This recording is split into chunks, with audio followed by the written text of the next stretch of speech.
Afterward, the members of the coroner's jury never blamed the shutter, for they couldn't blame something of which they'd never heard. Such a prosaic object, a shutter, to give rise to the dread of that other. But then the jury never knew either of the thing in the scarlet cloak. Yet that was how it began, with the shutter that thudded in the night's rising wind against the narrow brownstone front of the decrepit old four-story house. Thump, thump, thump, thump. The old man lying in the black walnut bed listened and roused and pushed himself up on one scrawny elbow to clutch his nephew with his free hand, a hand more like a liver-spotted claw now than ever. "Shush! Did you hear?" whispered Uncle Ralph. "Footsteps." Fred Colby listened to the monotonous thudding of the shutter. He was about to reassure the old man of the true origin of the sound when he bethought himself of his recent interview with the doctor. "I have good news for you, my boy," the doctor had said, once safely out of earshot of the sick man. "Your uncle's heart is responding splendidly to treatment. There's no reason why he should not go on living for years, barring accidents. Just keep him in a reasonably cheerful frame of mind, and be careful to guard him from sudden shocks." Good news, Fred had thought sardonically, though he'd diplomatically dissembled his chagrin as best he could. Uncle Ralph would go on living, sitting on his money like a hen on an egg, too stingy to enjoy it, or even let anyone else enjoy it. Fred had felt the gall churn within him. 3 weeks he'd wasted in this hellhole already. Years now, probably, before he could ever expect to get his hands on any of the money. Of all the dirty, rotten deals. The thudding shutter, his uncle's words, cut across his frustrated brooding now, and as quickly as that the idea was born. It just came to him from nowhere. It had happened before. Hunches. He got 'em. He played 'em. He always won. Didn't they call him Lucky Colby out at the track, in the back room at Shenley's? "Footsteps, Uncle Ralph?" Fred said now aloud. He appeared to listen. "Yes. Someone is coming up the stairs." He let his eyes widen then, let them turn to meet the still wider eyes of the old man on the bed. "But there is no one in the house except us," Uncle Ralph whimpered. "It's someone coming after my money, or it's someone coming after me." "Nonsense!" Fred cried, with what he hoped would sound like false heartiness. "I know what you're thinking, Uncle Ralph. You're thinking it's death coming for you." The aged man gasped and fell back against the pillows, his open mouth like a purse from which the drawstring had been removed. Fred patted the brown claw nearest him, watched with satisfaction the heaving of the thin chest under the sheet. "There, there. I'll go see who it is," he paused to add reflectively, "what it is." Uncle Ralph groaned, the colour of his skin like a faint wash of grey over ochre. Fred had a thin smile for the darkened hall outside his uncle's bedroom. Keep him in a cheerful frame of mind, eh? Why hadn't he thought of this before? What could be easier than playing on the sick imagination of a man already at death's threshold? Once the ball was rolling, it shouldn't take so very long.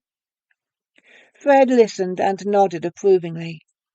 Already luck was with him, he noted, for the wind died just then, and the thudding of the shutter muted until it died away at last into silence.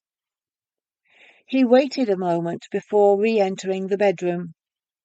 Again his uncle had propped himself on one elbow, the better to watch with rheumy, apprehensive eyes for what might come through the door. When he saw it was only Fred, he groaned gratefully, and asked in a racked whisper, What was it?" Fred let his forehead furrow. "I thought I saw, but of course I didn't." "What? What?" The swollen tongue came out, tried futilely to moisten dry lips. "I must have imagined it. Calm yourself, Uncle Ralph. Don't you think I'd tell you if I was sure? No." The roomy eyes narrowed cunningly. "You wouldn't tell me. You'd let me lie here, unknowing, and let it get me." "Uncle Ralph!" Fred sounded unbearably hurt. "Very well, then. I thought I saw something flee down the stairs when it heard me. Something in a scarlet cloak. I caught the white flash of bones, and there was a scarlet cowl that only partially hid a skull." The old man made a mewling, piteous sound and plucked feebly at the bedclothes. Fred laughed unconvincingly. "But of course I must have been mistaken. You lie here quietly now while I go down to my room and finish up some work I must do." "Don't leave me here all alone." "There's nothing to hurt you, and I'll be right below this room. You have your bell there on the table, and I'll hear you if you ring, or if you call me," Fred said, and hurried out, purposely deaf to the frantic entreaties that followed him. He must get away before the shutter started banging again. Better to leave the old man to his frightened thoughts, leave him to meet alone the renewed sound of the footsteps. Fred started down the stairs, praying to such gods as he acknowledged for the rising of the wind. Such was the power of the imagination, he thought, in some amusement, that he even felt a little uneasy himself. True, he didn't hear footsteps that weren't there. Nuts to that. But damned if it didn't seem as if eyes were following his progress down the stairs. He felt this so sharply that he grew conscious of a chilly sensation in the small of his back. Once in the quiet of his own room, he forgot readily enough that queerly disturbing moment on the stairs. He listened instead, achingly, for the coming of the wind. And when it came, he mused, what should he do when next he was called to that room above? What should he say? Surely his own imagination was capable of depicting a yet more vivid horror, more graphic still, for the delectation of Uncle Ralph. He listened. The wind was rising. The window rattled and the tree branches scratched the outer walls. And then it came. Thump, thump, thump, thump. Immediately Uncle Ralph's bell began to jangle fiercely.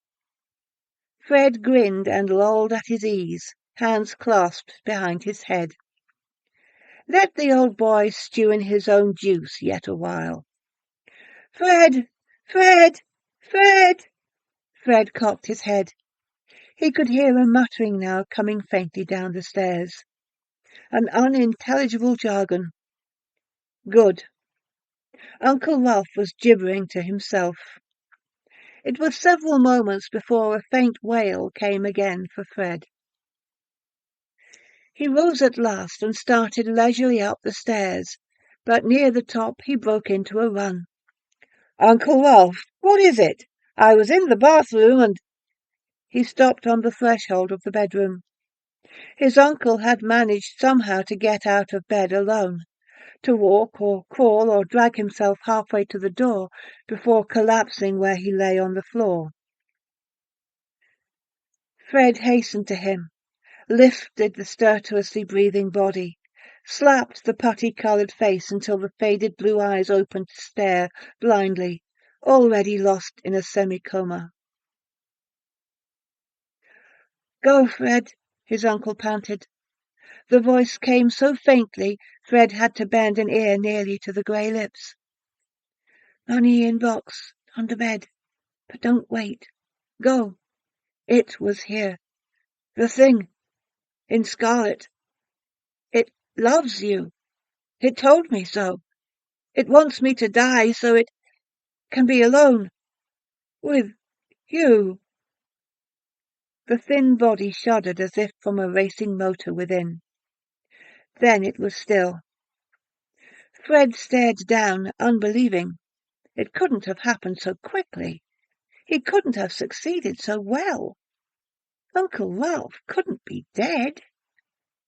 And then he smiled, remembering before easing the body to the floor. Lucky Colby. He went to the bed then, stooped, lifted its damask draperies to pull the carved walnut chest from beneath it. He turned the key already in the lock and eagerly threw back the lid. Currency. Bundles of it. Bales of it. More than he'd ever dreamed. He was still bending over the opened chest, gloating, when he felt again that uncomfortable sensation in the small of his back. He turned inquiringly, more in annoyance than fright. Shocked unbelief held him momentarily. It wasn't there. It couldn't be there. He was leaping to his feet then, his eyes swiveling frantically. But there was nowhere to flee. No way he could escape the thing in the doorway. The thing in the hooded cloak with its death's head under the cowl of Scarlet, its jaws clicking ingratiatingly, its eyeless sockets giving off an unholy light of what passed with it for love. Advancing toward Fred, it extended the chalk-white bones that were its arms. It was happy. Fred's dazed mind recognized sickly. It had received its wish. It was alone with him at last. Sweetheart, it grated in a hideous travesty of a voice. He had time only to make a dreadful sound low in his throat before he felt the bony arms enfold him, before merciful oblivion came to him, borne on the swift wings of horror.